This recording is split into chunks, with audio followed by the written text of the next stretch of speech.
Obunkenke amasasi ne tear gas bigenze maaso n'okunyooka mu kitundu eby'Ekawempe oluvannyuma lwa poliisi okugezaako okukwata n'okuwamba Kkanso Nalukoola era ng'ono abadde ageeyolekera okugenda okwewandiisa okwesimbawo ku kifo ky'omubaka wa Paalamenti owa Kawempe North wabula poliisi ndowooza ddi tebaagala Kkanso ogenda kwesimbawo era tebaagala muntu yenna owa National Platform asobola okuvaayo ng'alina amaanyi asobola okuvaayo ng'alina eddoboozi ate nga bannayuganda bamukkiririzaamu bwe batyo basazeewo batandike okuba abantu omukka ogubalagala basobole okubasendasenda basobole okuddukawo olwo bo bayiseewo zi mission zaabwe ez'okulemesa omukulu Kkanso Nalukoola okwewandiisa ne Mukama atubeererawo Mukama atubeeredde mulungi ababadde bazze n'amaanyi n'ekifuba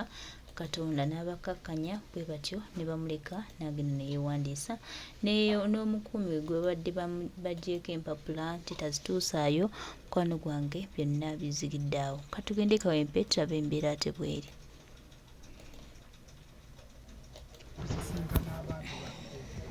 Waawo Ewambogo ku kisaawe nabagawo okutambula okugendayo tugenze okutuuka emmotoka za poliisi zazipaakinzeeko zisobola kuvaayo nazo nga kitegeeza nti tulina kutambula tunaakomawo okutambula tugende Ewambogo gye tubadde twagala okusanga bannaffe.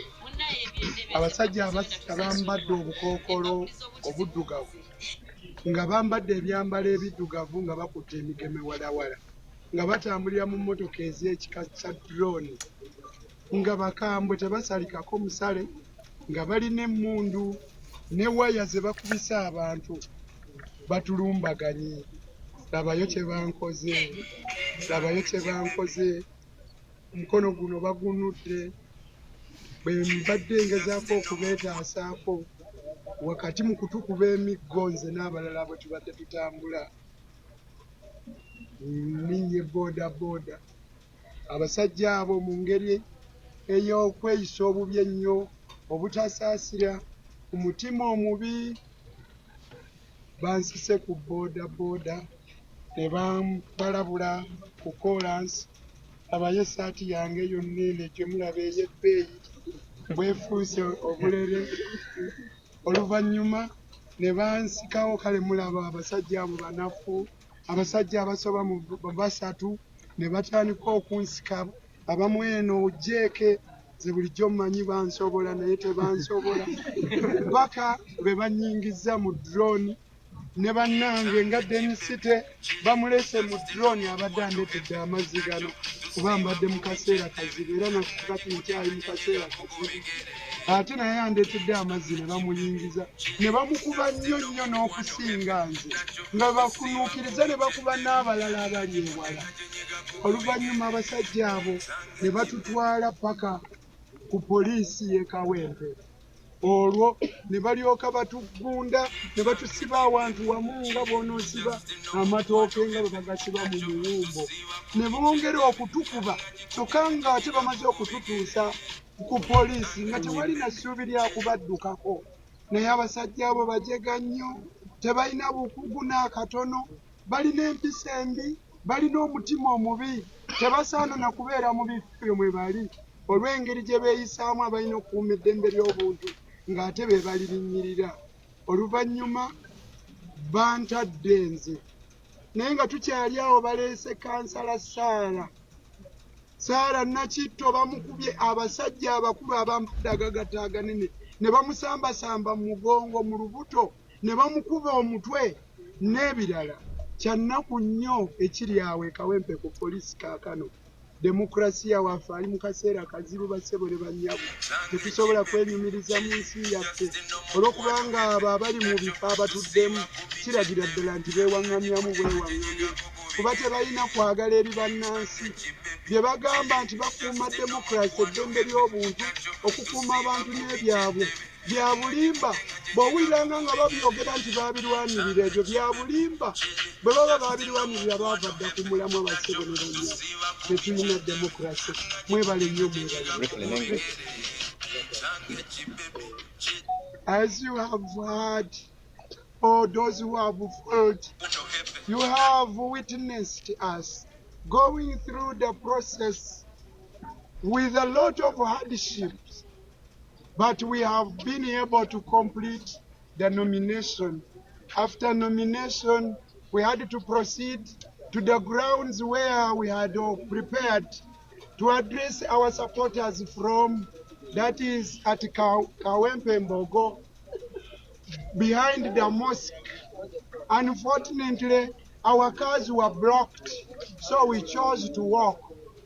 As we were walking, we were attacked and invaded by armed men in black garments, in drones. They have descended on us. They have beaten us terribly. They have taken us to Kawempe police station, from where several other supporters and leaders have been detained.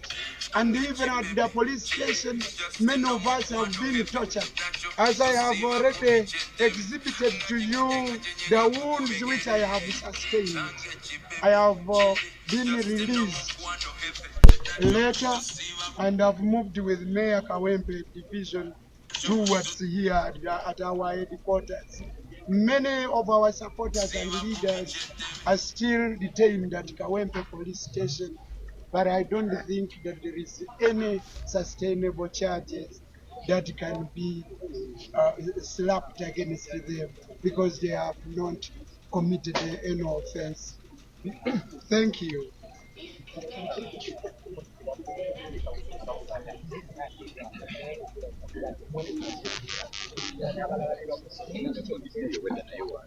Sorry, just quickly, tuvumirira nnyo bino ebitandise. Bano abasajja batandikiddewo okulaga akatengo kuva ku makya, mulabye ne n'abakunzi waffe babadde bagenda muwamba kubanga badde n'emmotoka zaffe zino eza mobilization ezibranded, n'abantu baffe bangi nnyo abawambiddwa wetogerera, tetunategeera muwendo gwabwe. Abamu bali ku Kawempe police, abalala babatutte ku police obw'enjawulo.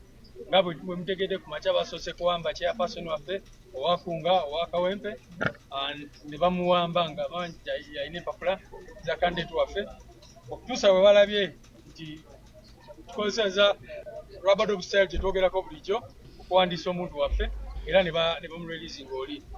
Kaakati candidate waffe bw'avudde awo, mwamulabye mwenna ng'agezaako okutambula n'abantu baffe abamu, era ne bakozesa effujjo ery'amaanyi, ne bamukubakuba, ne bamuwamba, essaati ye ne bagiyiza, naye at least ye ali wano, naye abantu baffe abamu basigaddeyo. Naye waliwo ankubidde essimu ne mbawulira nga bakaaba, nga babakuba bubi nnyo, nga bakaabira mu background ku ssimu. Kakati bw'oba okutta omuntu n'omutwala ku poliisi, oba ogamba alina omusango, lwaki otandika mumukuba? Mubalabye abamu abamawulire, mubadde mubalaba nga bayingiza abantu mu poliisi nga bagenda bakuba. Ekirala nga babakubye babambadde ebikookolo, babadde basiga bambadde jaati. Kakati abajaati bakola ki mu kalulu? E Kawempe bakola ki mu kalulu? Honestly speaking. So tukondeminga, tufumirira bino ebikolwa, tubasaba mulekerawo okuprovokinga Museveni, lekerawo okuprovokinga bannayuganda. Effujjo eryo lyogezaako okukola, bwe banaaba bali kuddiza bannayuganda oyinza obutakyagala. So komya effujjo ku bannayuganda, kubanga kati ono candidate waffe yali abuukirize, era gyona meeting RPC ne bakanya bulungi nnyo. Bw'ava ku nomination agenda kutambula n'abantu be bagende Wambogo badressinga abantu. Kati mwe ne muweereyinga ne mumu abductinga ne mukola byonna bye mukoze n'ebirala bulungi. So basiwo ne banyawulira embeera eyo. We condemn the ongoing violence which has already started showing in this election. Certainly it is born out of fear. They know that our candidate is very, very strong and they're trying to create this chaos. We condemn in the strongest terms possible the Museveni regime for this kind of violence. And you know, they say violence begets violence. So if you continue to bring a lot of violence on the citizens, don't provoke the citizens into turning violent against you. So we want to condemn that in the strongest terms possible, what the regime is doing. You can imagine, this is a man who has just been nominated to be a member of parliament. But you see what they have done to him on nomination day. So you wonder what is going to happen. But like I said, even other people, our councillors, our leaders, have been badly beaten. You saw the footage of them being taken inside Kawempe police station, being beaten, being kicked. Why do they do that? So they should not. They should stop provoking our people into, becoming what they don't want to become.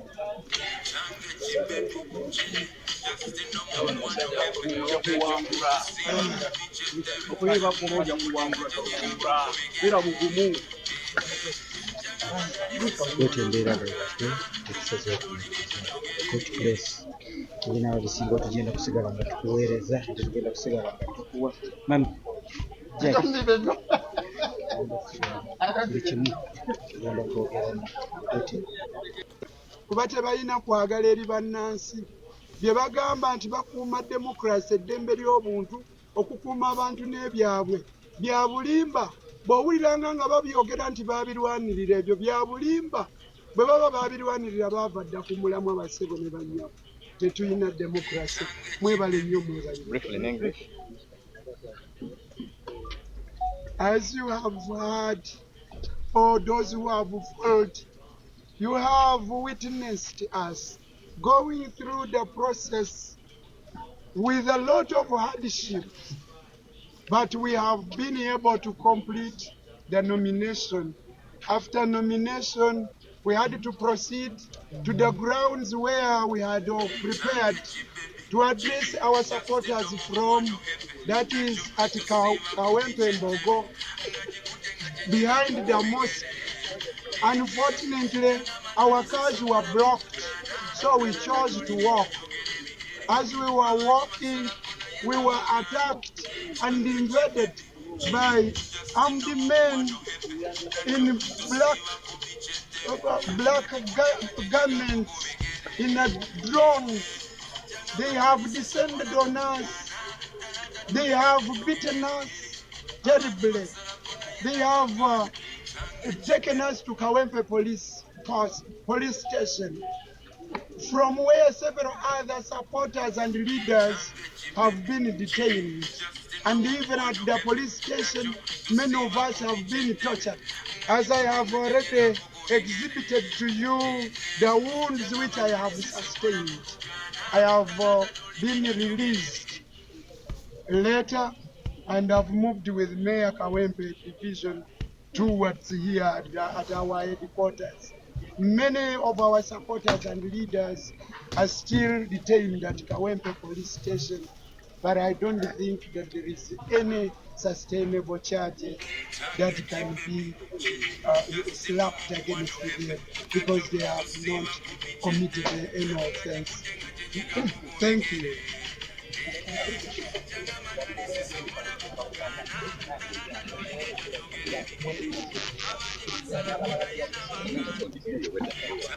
Sorry, just quickly. Tuvumirira nnyo bino ebitandise. Bano abasajja batandikiddewo okulaga akatengo. Kuva ku makya mulabye n'abakunzi waffe babadde bagenda muwamba kubanga badde n'emmotoka zaffe zino eza mobilization ezibranded n'abantu baffe bangi nnyo abawambiddwa wetwogerera tetunategeera muwendo gwabwe. Abamu bali ku Kawempe police, abalala babatutte ku police ow'enjawulo nga bwe mutegedde ku makya basoose kuwamba chairperson waffe owafunga owa Kawempe ne bamuwamba nga bangi yalina empapula za candidate waffe okutuusa bwe balabye nti tukozesa rubber dog style gyetwogerako bulijjo okuwandiisa omuntu waffe era ne bamureleasinga oli. Kaakati kandidate waffe bwavudde awo mwamulabye mwenna ng'agezaako okutambula n'abantu baffe abamu era ne bakozesa effujjo ery'amaanyi ne bamukubakuba ne bamuwamba essaati ye ne bagiyiza, naye at least yali wano, naye abantu baffe abamu basigaddeyo. Naye waliwo ankubidde essimu ne mbawulira nga bakaaba nga babakuba bubi nnyo nga bakabira mu background essimu. Kakati bw'oba okutta omuntu n'omutwala ku poliisi oba ogamba alina omusango, lwaki otandika mumukuba? Mubalabye abamu abamawulire mubadde mubalaba nga bayingiza abantu ku poliisi nga bagenda bakuba. Ekirala nga babakubye bambadde ebikookolo babadde basiga bambadde jaaki. Kakati abajaaki bakola ki mu kalulu? Kawempe bakola ki mu kalulu?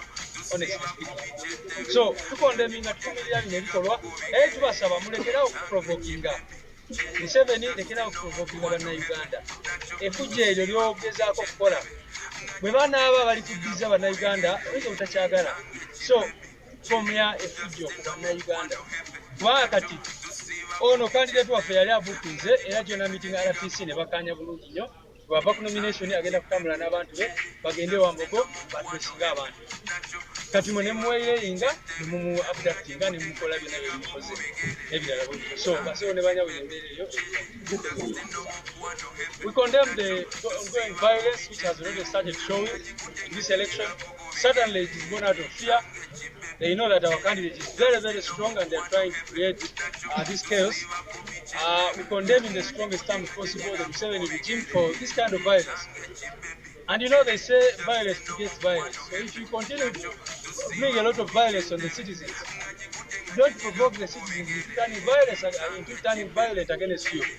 So we want to condemn that in the strongest terms possible, what the regime is doing. You can imagine this is a man who has just been nominated to be a member of parliament. But you see what they have done to him. On nomination day, so you wonder what is going to happen.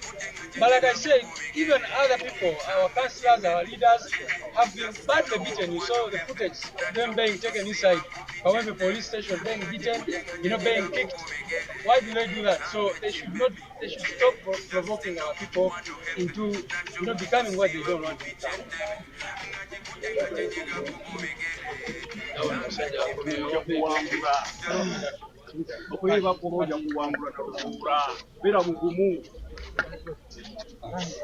Bwete embeera bwekadde ate tusazeewo okumaliriza court place ebinaaba bisinga tugenda kusigala nga tukuweereza tugenda kusigala nga tukuwa mami buli kimu tugenda kwogeramu bwete